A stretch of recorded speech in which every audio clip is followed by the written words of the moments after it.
আমি একটি ডাল রান্না করতেছি, দেখুন মজাদার। এই ডালটা খেতে কিন্তু খুব মজা, পুঁই শাকের ডাল। ডাটা দিয়ে ডাটা পুঁই শাক মিলিয়ে দেখুন ডাটাগুলা খুব নরম, তার ওই জন্য ভাবলাম কি ডাটা দিয়ে একটু ডাল রান্না করি। আর ডালটা খুব ওই যে বড় ডাল যেটা আছে, লাল লাল বড় বড় ডাল, সেই ডালটা আমি এখানে দিয়েছি।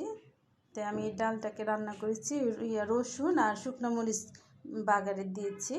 দেখুন এই যে শুকনো মরিচগুলা কিন্তু লাল হয়ে গিয়েছে, দেখুন বেশি করে লাল করে তারপরে রসুনটা দিয়েছি বাগারে, তারপরে পেঁয়াজ দিয়েছি, দিয়ে তারপর বাগার দিয়েছি। দেখুন ডালটা কিন্তু ঘন, আর এই ডালটা খেতে খুবই মজা।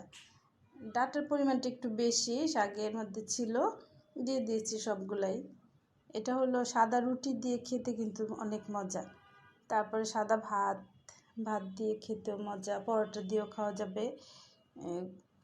ডালটা খুব ঘন হয়েছে, দেখুন তো হয়ে গেছিলো আমার ডালটা রান্না করা।